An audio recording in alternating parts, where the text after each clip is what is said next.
Obafemi called out Roman Reigns, and Roman Reigns actually confirmed that he's going to be a full-time guy throughout the summer, which I'm also excited for. So we could have the tribal chief versus the ruler. That right there, I'm locked in. You got it. I'm locked in.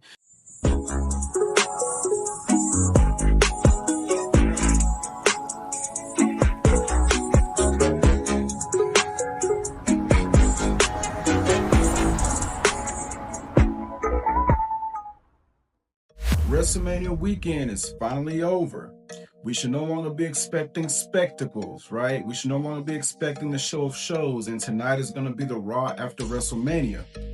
Now, I made a video last night putting emphasis on Roman Reigns and Obafemi taking their win at night 2, and how night 2 was the overall better night, which made WrestleMania rise to the average rank. Because if I had to grade both nights, night 1 for me will be a D-, and night 2 will be an A-.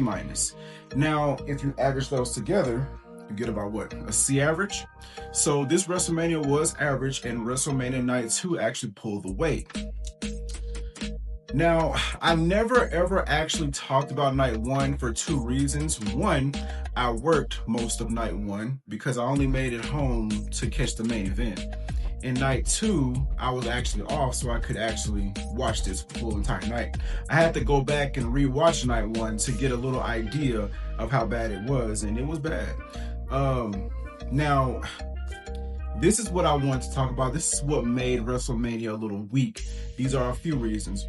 Number 1, if you're going to do WrestleMania, do not put emphasis on celebrities. Do not put emphasis on celebrities that shouldn't even be here during WrestleMania. I mean, they can be here, but don't put the focus on them. I.e. Pat McAfee in general being the center focus of a few that should be the center focus around Randy Orton and Cody Rhodes. Secondly, advertisements. This is why I call this commercial mania, because I feel like with advertisements, they are doubling down, and they are really doubling down by showing not only ESPN's advertisements, but WWE's advertisements as well. Why is it that when a match finishes, I have to go into an advertisement by ESPN and then come back to see an advertisement by WWE? That's double the advertisements. If you look at night 1, because I actually calculated night 1's advertisement time, I didn't calculate night 2's, but if you look at night 1, the advertisements were about, what, an hour and a half total? That's just about as much matches we got, which brings me to my third point. Why are matches shorter than they should be? Matches shouldn't be around 5 to 7 minutes or 5 to 9 minutes if you're going to be at WrestleMania. These matches should be double that time and then some. I think the longest match at WrestleMania was Roman Reigns and CM Punk, which went over 30 minutes. Why are we having matches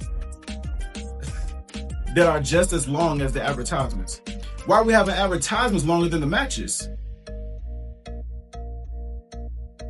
I feel like with TKO taking over, I made a video about a year ago, I believe. I said, this is the start of TKO ruining the WWE. I saw it coming because this company is in billions of dollars in debt. They're going to make their way somehow. We have logos on the mat. We have advertisements like crazy.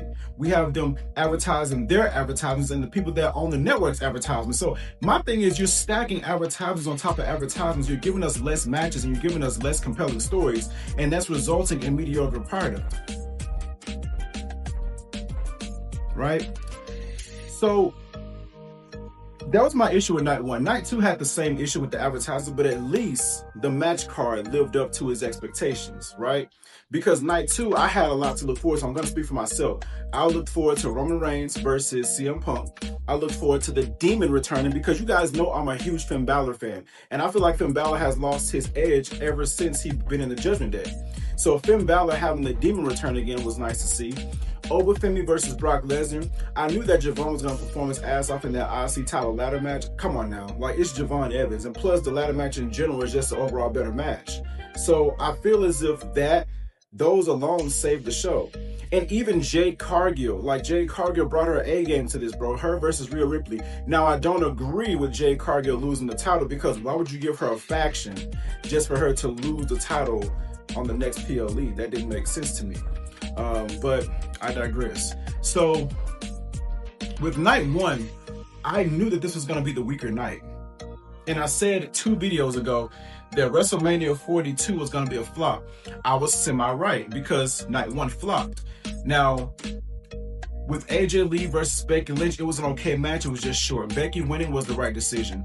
The 6-man tag match with the Usos and LA Knight versus Io Speed and The Vision, I feel like that was cool. I like the fact that Speed got his moment. Let me tell you something. If Speed actually wants to pursue professional wrestling, I think that he has the ability to do it. Because this man is athletic as hell. Like, this man can go to any platform, any sport, and perform his ass off. He will give it his A game. I do think Speed will be successful as a pro wrestler. Now, you have Jacob Fatu versus Drew McIntyre on the unsanctioned match. Now, I expected a little more violence in the unsanctioned match, but I was actually glad that Jacob Fatu came out as the winner because I do think Drew McIntyre is taking time away. So, Jacob Fatu winning was the right decision. I do think the match was pretty good. You have Seth Rollins versus Gunther. Of course, this match is going to bang. It's Seth Rollins and Gunther. So, I mean, at the end of the day, I didn't expect that match to flop at all. Now, the rest of the card, even Cody Rhodes versus Randy Orton, I didn't see that being as successful because they centered it around Jelly Roll and Pat McAfee, and nobody wanted them there. They even had a spot with Jelly Roll and Pat McAfee, with Jelly Roll jumping on the table to splash Pat McAfee, and this man didn't even get no airtime on that splash. I'm like, bro, why are they here? Why are they here? You know what I'm saying? Like, to me, that just ruined it. And then on top of that, Randy Orton didn't win. Randy Orton didn't win. He didn't win. And then I see people online talking, I said, well, that means they're going to set up a rematch with Randy Orton. He should have won this one. He should have won this one. And then he punt kicked Cody after the match and held the title up. Nigga, you didn't win. You didn't win. Like, and this just goes to show that the main event scene is more of Roman's thing. Because look at night 2's main event compared to night 1 main event. Like, this is why even last year, bro, Cody versus John Cena sucked too. And CM Punk, Roman Reigns was in main event of night 1 with Seth Rollins, and they cooked. This just proves that Roman Reigns is the main event, and you need to build up your next star to carry the main event. Because Cody Rhodes, bro, nope.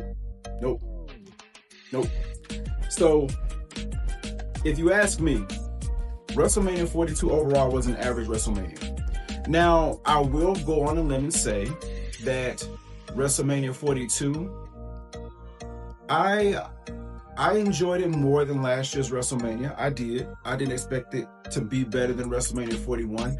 I think it was because of night 2. I think night 2 made me like this WrestleMania more than WrestleMania 41. But at the end of the day, bro, you need to cook on both nights. You need to cook on both nights. And I feel like that's what WrestleMania 39 and 40 did. Cooked on both nights. Now, there were some spots that weren't great on those 2 WrestleManias, but it cooked on both nights to me. And I feel like they put more of an effort in night 2 than they do night 1. They need to treat both nights like WrestleMania. They treat night 1 like the pre-WrestleMania. For what? Even though it's Saturday, you should still put your best foot forward on both nights to make it a spectacle. You call it a spectacle. You call it the show of shows, the greatest pro wrestling show in all pro wrestling. That's what it has to feel like, and that's what night 2 felt like to me, of 42. I do think night 1 was trash. I didn't like it.